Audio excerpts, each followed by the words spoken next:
for staying with us. Working with young people and helping to shape the lives of the next generation can be both rewarding and challenging. Common concerns are communication barriers, building trust, and enhancing emotional development. Joining us to discuss her work with young people over the years is Dr. Higgins, who is active in a range of cultural and social activities in the country. Welcome to What's Trending, Dr. Higgins. And obviously, before we get into all of that, congratulations for all of your efforts, dedication, and commitment to what you've been doing over the years. Thank you so much. Thank you so much. So tell us how your work with young people started. Well, it started, can you imagine, over 40 years ago. Wow. And 40 years ago, as a matter of fact, this month will make 40 years when I gave my life to the Lord. And I remember just going before the Lord and said, what do I do now? Because I was engaged in the casino as a topless lead dancer, and I was like basically the star of the show. So how do you go from giving your life to the Lord, walking away now from your livelihood, your income, to what do I do now? And I remember starting to teach exercise at a hotel. It was the Cable Beach Hotel at the time. And after I didn't teach an hour of exercise, I would just go at the beach and just sit there trying to figure out what am I gonna do. I walked away from my job. I just felt like, okay, I feel clothed now instead of naked, And I'm like, I don't want to go back to where I was. Lord, what am I going to do? And I used to write on a piece of paper or a leaf, whatever I pick up on the beach. I would just have it and always have like a pen or something and write down. He says, I want you to teach the children. Teach them how to dance. Teach them what I'm teaching you, how to worship me through the dance. And I was like, Lord, how do I do this? And that's how it really began. So your dance ministry has evolved over the years. Talk to us about the impact of this. The dance ministry evolved because what happened was I started to go into the inner city. I saw kids like I saw myself, not wanting them to go down the road I went. I was an entertainer.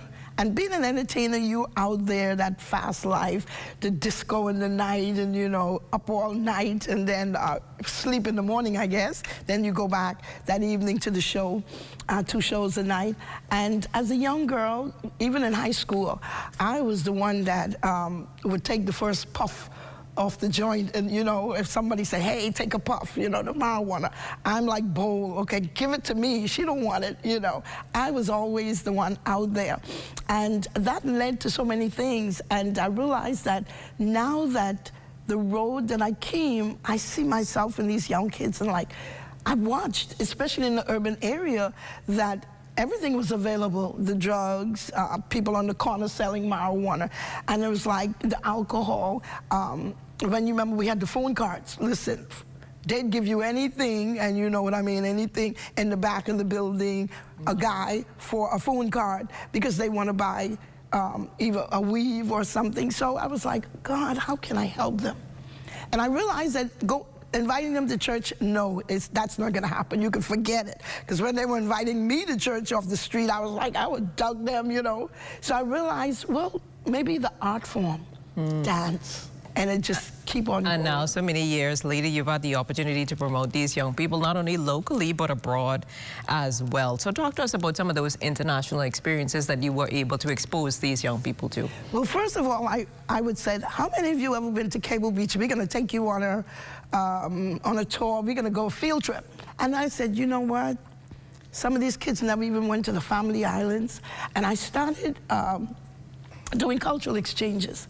And one day, we had a group of Chinese came to the Bahamas, and I was working at Youth Sports and Culture also at the time.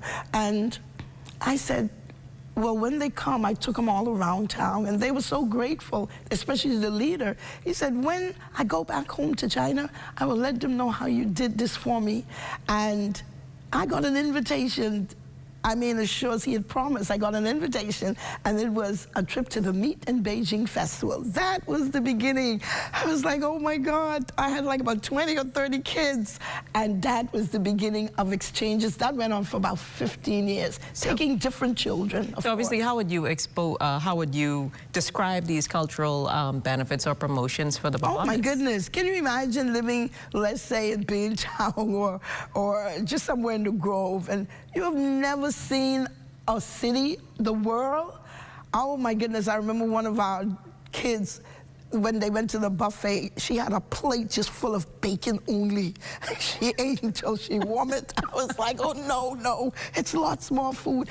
And then they drove around just looking around and looking, never seen a city, come on, never even been to Cat Island or Eleuthera, but now you're in China. So tell us more about the role for that and those benefits, because obviously dance has been a key facet of your life. Yes, after we had, well, as you know, being able to pioneer dance in the country, after I gave my life to the Lord, this liturgical dance, after I preach about it, say it was not of God, then all of a sudden it was in every church and then every school, and I started teaching actually in the schools, no charge. They just asked permission and they said okay. So that's how I began to infiltrate with the liturgical dance. And then we started to have ASAP, but under Dr. Miles Monroe. And one year we went, we had a group come from Paris, and they continued to come to ASAP Paris. And then they said, can you come to Paris and have this ASAP?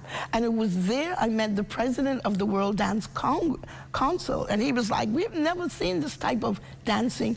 And so he said, I want you, can we do this in your country so we can know more about the spirituality in dance, is what they called it.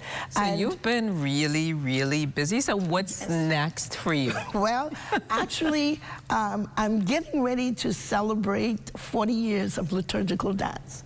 So if anyone has ever danced, whether it was just in their church or was a part of the move of the liturgical dance 40 years ago, we're going to all come together and we're going to start advertising and having people just come together so that we can celebrate. April 29th is when we're going to do it, on International Dance Day.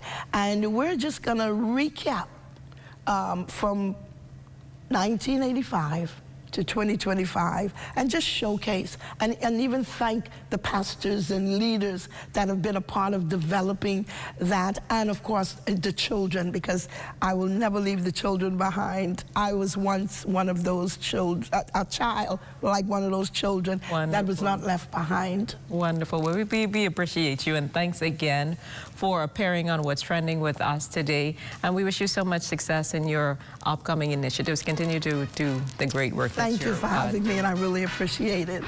Well, there is more to come. Stay with us.